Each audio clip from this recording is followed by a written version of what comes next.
In this bulletin, 4 Sydney local government areas to go into lockdown. Concerns for Australians missing after the collapse of a Florida apartment building, and the devastating impact of the pandemic on Australian sport highlighted in a new report. This is SBS News. I'm Philippa Carisbrook.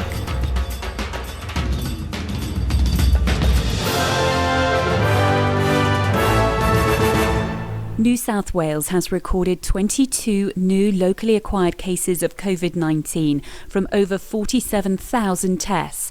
There are now 65 cases linked to the Bondi cluster. The state government's announced stay-at-home orders for the local government areas of Woollahra, Waverley, Randwick and the City of Sydney.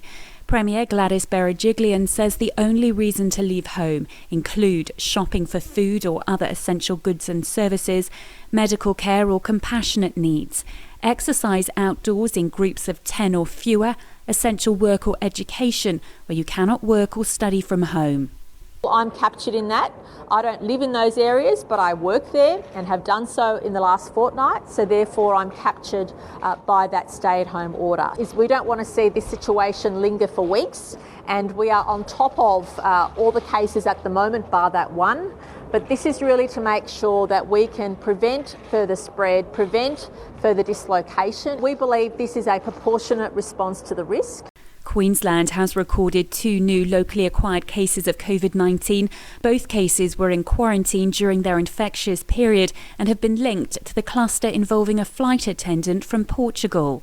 Victoria has recorded no new cases of COVID-19.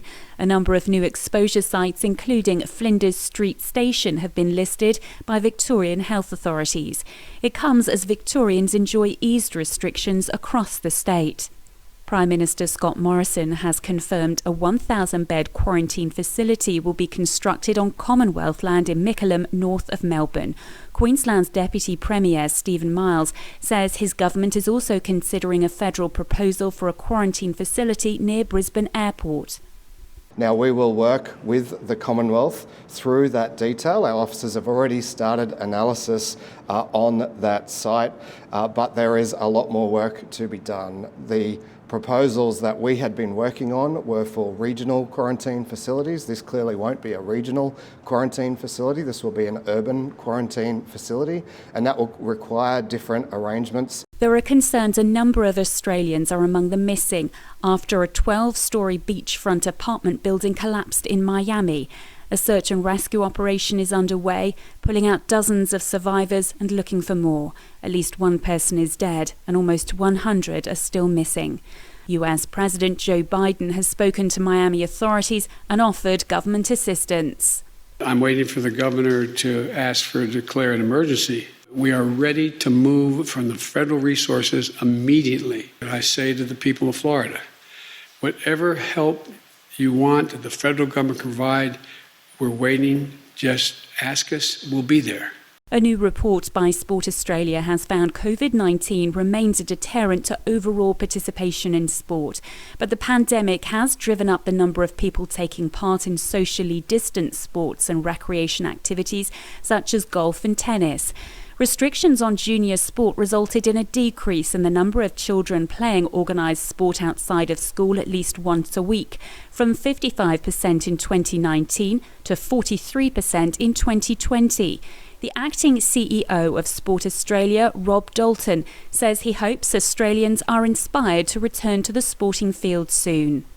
We want everyone back to sport because it's such a great thing. You know, the lessons that people learn, particularly kids, learning to integrate, learning to communicate, learning to be a part of a team, building new friendships. There are so many advantages. But yeah, there is 20% that haven't returned. And we really hope that over the next 12 months that they come back to participating and they get the benefits of all of those things that I talked about for their lives. And now for today's weather forecast. Perth mostly sunny 18, Adelaide showers 14, Melbourne much the same 14, Hobart shower or 2 13, Canberra showers 12, Wollongong mostly sunny 20, Sydney similar conditions 19, Newcastle mostly sunny 20, Brisbane rain at times 20, Cairns partly cloudy 27, Darwin also cloudy 31 degrees. I'm Philippa Carisbrook. This is SBS News.